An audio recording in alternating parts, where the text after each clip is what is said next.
Here we are, a few days before Sebring. This is the lead up to the first race of the year. The question obviously on everyone's mind is, what is it about Scottish drivers? Good looking, handsome, debonair. Very good. That's what I would say. Yes, yes. I think there's a couple of points. One is that I would say as a nation we're very determined, you know, and we're kind of stuck up on the top of Europe, if you like. So if we do want to go to a big event, you tend to be a long way away and you make a lot of commitment to get there. And if you've had a good weekend, it's a long time in the back of the van or whatever to come back home, you know, singing the praises. And if you haven't been successful, then I'll tell you it's a long time to think it over before you get back home. And that's definitely one factor, but I think probably the key is that there has been a long lineage. Right. You know, you mentioned there's Innis Ireland, which is from my area. David Leslie was a driver of massive talent who actually physically started my career. Same with David Coulthard, same with Dario Franchitti, with Jackie Stewart, who wasn't just an inspiration, someone that we looked up to because we knew 3 times world champion in our era, but he was also there very much as a helping hand and a guiding light. And you know, he ran Dario, myself and David actually in cars. So from that point of view, there was always, I would have said, someone looking over our shoulder and pulling us in the right direction. And you know, the group now with myself, Dario, Marino Franchitti, Paul Di Resta and Lewis Williamson, who is a stunning talent for the future, just picked up by Red Bull and is going to be... It's always a good thing. Yeah, it definitely is in this day and age, and I know the way they're looking at him and it's in a very positive light. And so with that, we've got a group of people who are very keen to give a little bit back, to develop the next generation of drivers, to make sure the opportunities are there for the next lot of Scots to come through. Which is obviously very important because nowadays money is everything. You know, support, you cannot make it just by turning up to a racetrack and, hey, can I ever go in your car? No. It takes so much more nowadays, and so that's really, really important. I think you know the amount of work I do outside of the cockpit, away from the driving side of things, to make sure my driving career is as successful as possible, and it's a huge amount. But it's very difficult for a young driver nowadays to get the initial opportunity, to get the initial skill set, if you like, that he needs, and then to try and make a mark and to stand himself out from everybody else, because there's a lot of people wanting to be successful racing drivers, but there's a very, very small pinnacle at the top to actually achieve it. But there's a lot of talent out there, and it's about giving the opportunities and that guiding hand, like, you know, we all had, our generation of Scots had, and that's the thing that I think is quite important, that you know, we do pretty well in Scotland, to be honest. Yeah, I mean, the percentage of Scottish drivers is absolutely stunning with the Clarks and the Stewarts, etc., and onward, and it just keeps progressing, where maybe there's not so many, but their success rate is high. Rallying is the only part of the sport now where we don't have someone at the highest level. If you think of it, we've got Dario in IndyCar, right, myself in sports cars, got Paul Di Resta popped up in Formula 1, had a stunning first season. But like I say, the couple of others that are on their way through. And in rallying, we've actually got somebody that's very close to me. He came from Dumfries, where I come from, called Bogie, who has just won the British and Scottish Rallying Championship. So he's being tipped as the next Colin McRae coming through. But you know, that development cycle is something that really interests me quite a lot. Very, very good. And obviously, nice shirt. Looks kind of we go matching. A bit embarrassing when we go out to dinner and stuff. No, but you know, so what are you doing here? Everyone kind of knows where I work here at Infineon Raceway and the Sim Raceway racing school here. So what are you doing here, Allan? Well, you know that driver development, as we've just spoken about, actually is something that's pretty close to my heart. And with Sim Raceway, obviously with the simulators, that actually jumps across that first divide, that problem that we were just talking about being able to gain that base experience, that skill set.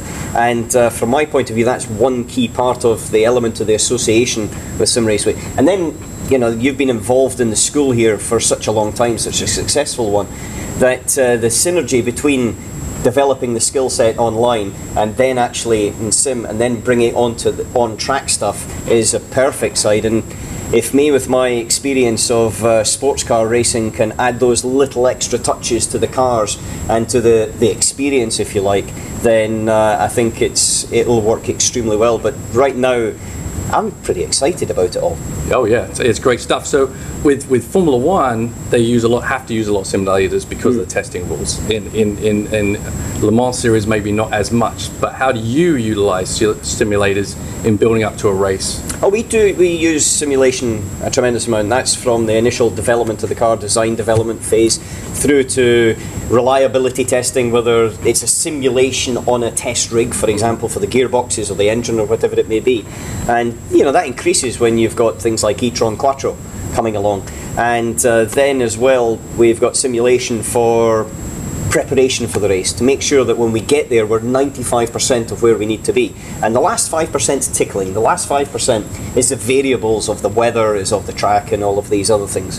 Very good. So let's move on to Sebring. So obviously there's been big news with the pull-out Peugeot. Yeah. So what's going to change in the team's focus, and how do you focus when you don't have that prime competitor, chomping at your heels? Is there going to be more inter-team rivalry, perhaps?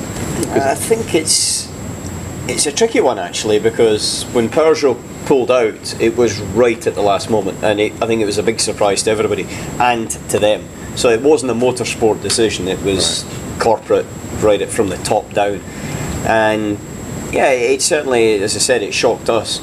It was also disappointing because they were great competitors, and exactly as you said, it was that fight that we loved, and that's why we're in racing. We're in racing for the competition. Right.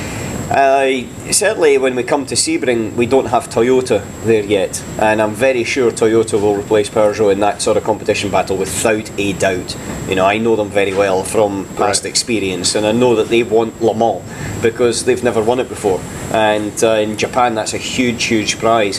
So when we talk about Sebring, the HPDs are the two cars that I keep a sneaky eye on, outside of obviously an inter-team rivalry, which Audi, I have to say, Dr. Ory says race it, but just don't crash into each other. That's this basic side. But the HPDs, got to remember last year finished second first time out, just behind the Peugeot that won the Orica car.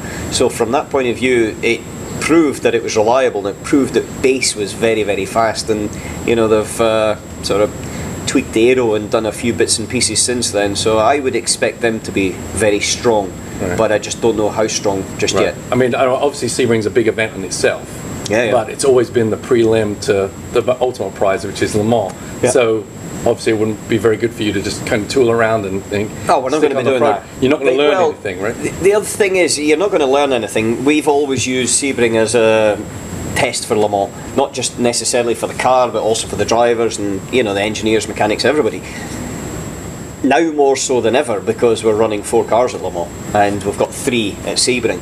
But the other part about it is, we've got to remember that this year Sebring's the first round of World Championship, and everybody wants to get the score in the door, and everybody wants to win it to start the sort of championship off well. And so I think it's got that extra little bit of a kick this year, and I would say that will take out any question in anybody's mind that it's going to be anything other than a push all the way to the end. Obviously we want to win, and Audi wants an Audi to win. But without doubt, I would see there's going to be enough competition for us to keep our minds focused. All right, that's awesome. Yeah, I mean, everyone loves to see the fight, so it's going to be great to see. Sebring's a great race in itself, obviously. Another thing is, obviously there have been rule changes every year with the diesel-powered cars.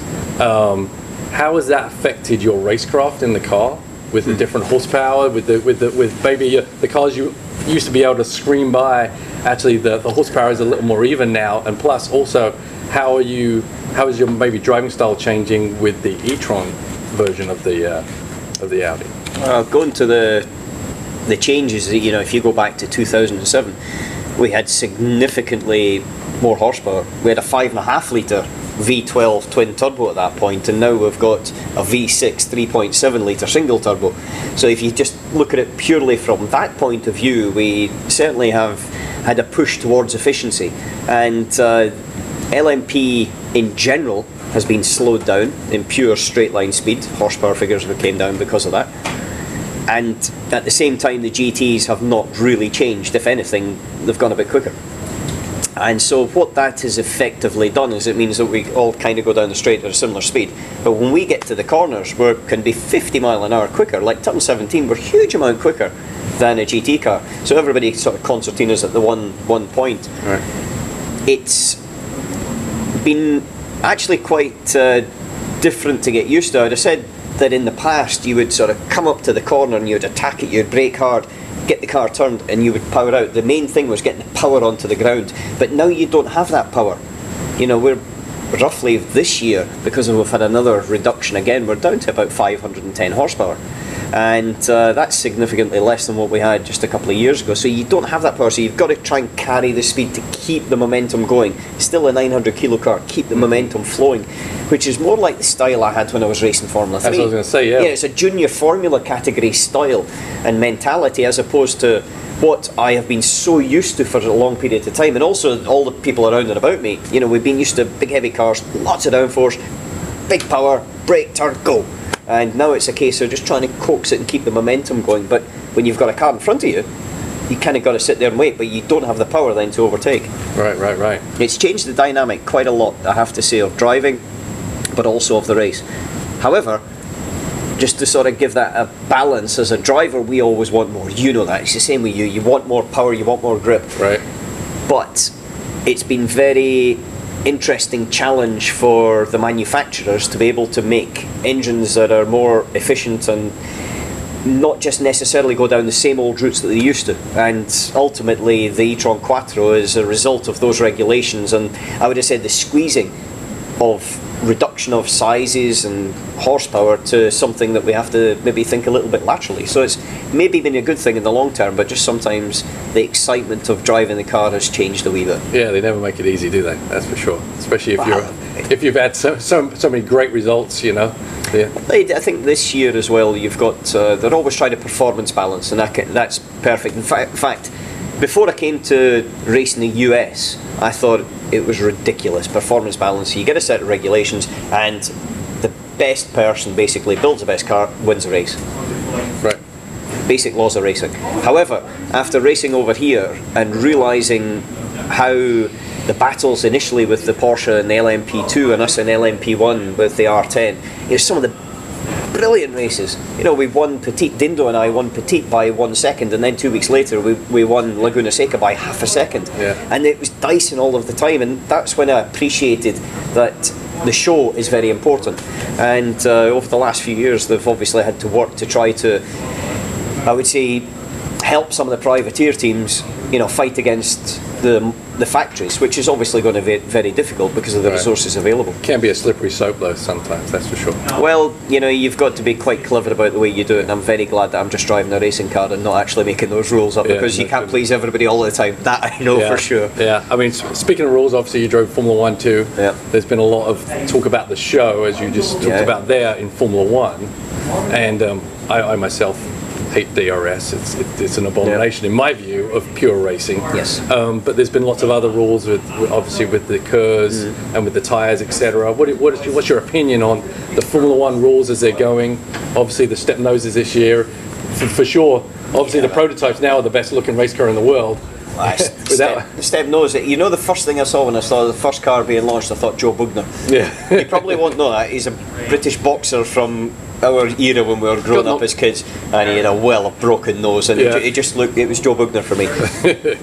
But I think that when you get into this sort of manufactured overtaking like DRS, especially more than KERS, yeah, I agree. I don't necessarily like it because there's not a lot of skill in blasting past someone, and it's created some problems that probably didn't need to be there. However, it has also created some overtaking, and it's created some excitement. So there's a balance of it, and it's how you use it. You know, it's a little bit like traction control, where a lot of purists say, oh, traction control takes away the skill of the driver. Yeah, it maybe changes the skill. I wouldn't say it takes it away. You've got to use the tools you've got available to you to the best ability you can. So if that's DRS, you've got to use it at the right time, whether it's KERS or whether it's traction control, ABS, doesn't matter. You use it to the best of your ability. And I have never really seen a top world champion drop off the scale because there was a new technology came in. They tend to always stay at the top levels.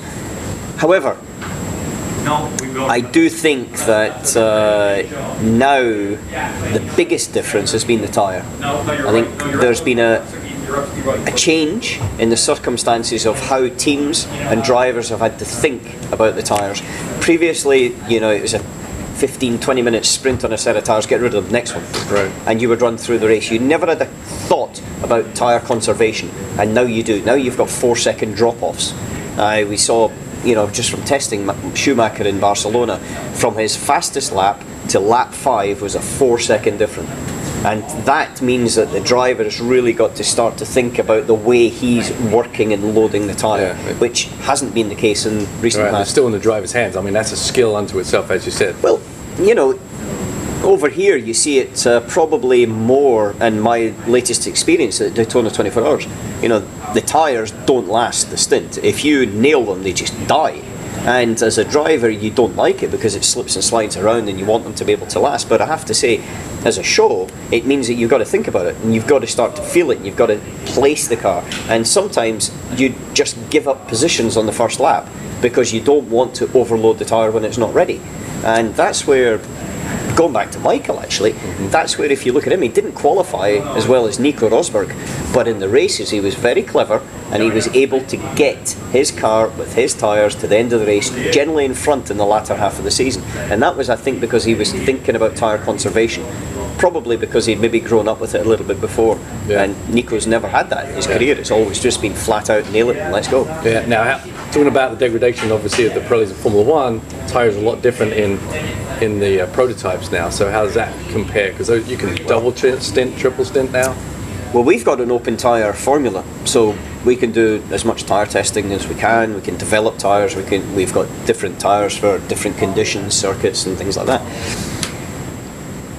We want to basically use the tyres as aggressively as possible, but on the flip side of it, because of the regulations that mean that only 2 mechanics, and I'm talking about World Championship, I'm not talking about Sebring or ALMS, but in the WEC or Le Mans, you can only have 2 mechanics changing the tyres at any one time. It means that to change a set is probably 23-25 seconds, and that's a lot of distance if you're doing 100 miles an hour as average. And if you're doing 150 as we are at Le Mans, it's a long way to catch up. Think of 150 miles an hour driving and then take 25 seconds. So you've got to really have a big advantage from your new tyre to try to recoup that back before you even get ahead to recoup it back. So we've worked very hard to try to double and triple stint our tyres. Now it's not easy, because ultimately when the competition's pushing you, you're pushing the envelopes in every way. And you know, we struggled a little bit at different races last year, but we got it towards the end. And I have to say, in Petit and in Zhuhai, the last 2 races last year, we were pretty good in our tyre management and we were understanding it better, and we'll take that knowledge into 2012. Very good. All right, that's it. Thank you, Alan, very much for your time, for spending the day with us. It's been great here, actually, going back and forth. I mean, jumping in and out of cars, jumping in and out of simulators, very good. So, good luck at Sebring. Thank you very much. And if you're watching this after Sebring, congratulations on a great victory. Thank you very much. Tremendous on the last corner, unbelievable. So there you go, Allan McNish, Sim Raceway. Thank you very much.